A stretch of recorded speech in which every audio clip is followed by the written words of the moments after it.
Salam untuk kita semuanya, berjumpa lagi dengan saya di channel Aritela Tutorial, tempat kita untuk berbagi informasi seputar informasi pendidikan dan informasi guru, serta informasi honorer dan informasi lain yang ada hubungannya dengan dunia pendidikan dan honorer.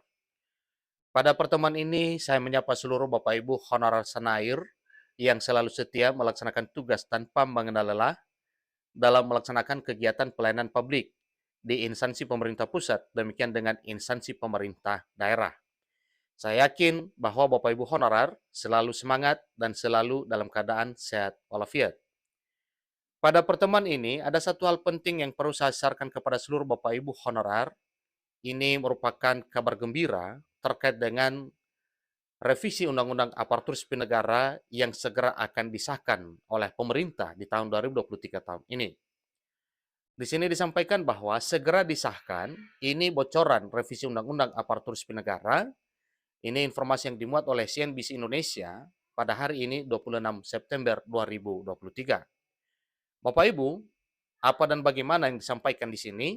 Mari kita simak bersama dan jangan lupa dukung channel ini dengan cara like dan subscribe, share dan komen, serta nyalakan tombol notifikasinya supaya semua informasi yang disalurkan melalui channel ini selalu update di layar Bapak Ibu. Tanpa basa-basi lagi, langsung pada informasinya. Jakarta, CNBC Indonesia membuat satu informasi penting terkait dengan nasib honorer di tahun 2023 tahun ini. Muatannya yaitu tentang rancangan Undang-Undang Aparatur Sipil Negara atau revisi Undang-Undang ASN akan segera diketok dalam waktu dekat.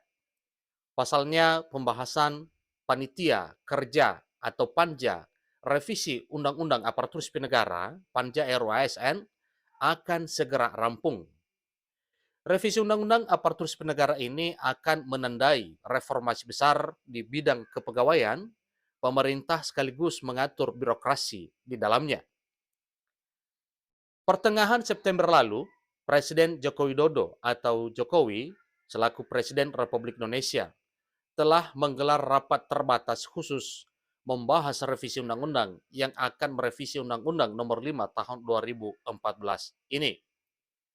Menteri Pendayagunaan Aparatur Negara dan Reformasi Birokrasi, Menpan RB Abdullah Azwar Anas, mengungkapkan bahwa revisi Undang-Undang Aparatur Sipil Negara ini memuat 7 agenda transformasi birokrasi. Jadi, itulah inti penting dari rapat terbatas tersebut yang langsung dipimpin oleh Presiden Joko Widodo di pertengahan bulan September yang lalu. Pertama, kata Anas selaku Menpan RB bahwa revisi Undang-Undang ASN segera ini membahas transformasi rekrutmen dan jabatan aparatur sipil negara. Kedepannya rekrutmen ASN tak lagi harus menunggu setahun sekali atau 2 tahun sekali, melainkan akan disesuaikan dengan ASN yang pensiun atau tak lagi bertugas karena peraturan yang mengatur terkait dengan usia pensiun dan masa kerja. Selama ini kalau ada pensiun untuk merekrut pegawai baru, itu siklusnya menggunakan atau menunggu ritual tahunan. Sementara kadang-kadang ada guru meninggal atau resik, sehingga terpaksa diisi dulu oleh honorer yang kemudian jadi masalah di kemudian hari. Ini ujar Anas selaku Menpan RB, dikutip dari siaran pers pada hari Senin 26 September 2023, hari semalam Bapak Ibu ya. Jadi itu informasi terkait dengan hal ini, informasi terbaru mengenai revisi Undang-Undang Aparatur Sipil Negara. Yang kedua, kemudahan mobilitas talenta nasional. Artinya, mobilitas talenta tidak lagi hanya dalam dan antar instansi pemerintah, melainkan cakupannya bisa lebih luas hingga ke daerah-daerah.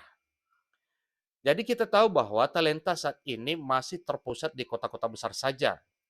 Ada lebih dari 130.000 formasi untuk daerah 3T pada 2021, tapi tidak terisi tegasnya. Jadi ke depan, dengan undang-undang baru ini, mobilitas talenta bisa dijalankan untuk menutup kesenjangan talenta tersebut. Ketiga, lanjut Anas selaku Menpan RB, revisi undang-undang ini akan membahas ihwal percepatan pengembangan kompetensi ASN. Polanya tidak lagi klasikal dan skema pembelajarannya dibuat terintegrasi. Jadi dengan undang-undang ini akan dibuat experiential learning, ada magang, ada on the job training, bahkan bisa kita bikin sebelum duduk di depan di kepala dinas. Harus magang di BUMN atau Badan Usaha Milik Negara minimal 2 bulan tuturnya. Keempat, pengaturan kinerja ASN yang akan menjawab permasalahan selama ini. Banyak keluhan bahwa kinerja ASN belum sepenuhnya mencerminkan kinerja organisasi. Oleh karena itu, Ana selaku Menpan RB menyampaikan satu ketegasan kepada pengelolaan kinerja dilaksanakan untuk memastikan pencapaian tujuan organisasi bukan lagi individu.